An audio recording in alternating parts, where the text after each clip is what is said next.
Hi all, it's Dawn. Just thought I'd give you an update on the meeting that I had today with my MPP in Brant County, and that's Dave Levac. I've been waiting for this meeting now since the protest May 5th. That's when I was told I'd get a whole hour of his time, and it was finally today at 10 o'clock this morning. And I really want to thank the two other ladies who went with me.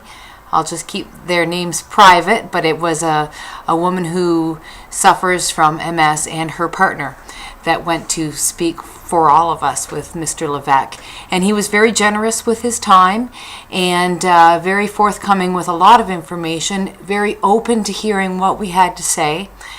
He is the honorary chair of the MS Walk here in Brantford, so he does have a bit of background, although he was quite honest to say he's heard about this CCSVI stuff and that he wants to learn more.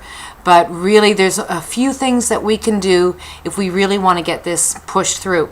And I don't want to offend anybody by wearing my MS Walk shirt. I figured it was appropriate for today, seeing as it's really the only thing that the MS Society has ever given me, although it cost me $500 in donations. Anyway, 3 things he said we can do. Everything else, well, you know, it's going to help, but these are the 3 things we really need to do if we want to get this pushed through. Now, this is for provincial, so just apply it to the province that you're in. But what he suggested, and I took some notes here, he's going to send me a formal letter of our meeting, but he says the pressure needs to be put on if we want to make this change. It needs to be put squarely on the Premier.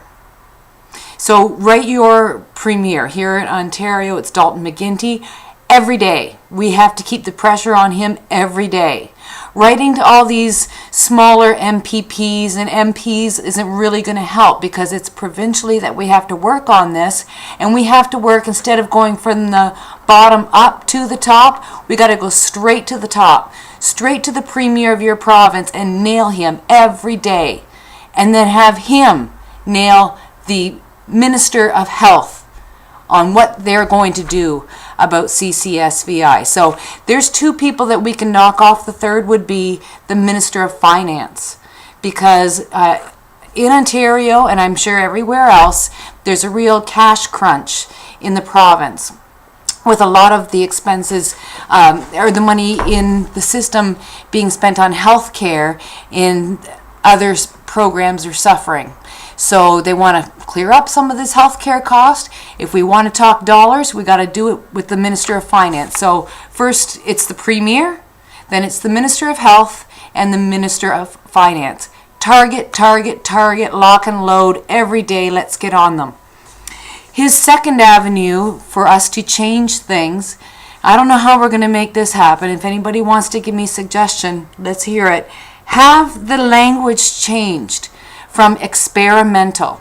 We have to get rid of that label of experimental, because as we all know, angioplasty and the Doppler ultrasound are done and they are available to us, but not experimentally. Somehow we have to get that experimental tag removed off this procedure. How? Like I said, I'm open for suggestions. The third thing he suggests we do in order to get treatment for everybody, get the interventional radiologists and the vascular community to come out and support us. Where are these folks now? We know Dr. McDonald is on board. Where's the rest of them? We need their pressure on the Premier, on the Minister of Finance, and on the Health Minister to get this pushed through. So there's a quick update on my meeting with Dave Levac, and when I get that letter from him, I'll let you know what more he has to say. But those are the 3 things we can do. Premier, Health Minister, Finance Minister is one. Write them every day. We got to figure out a way to change this language from experimental, and let's get those IRs and vascular surgeons on board. Thanks.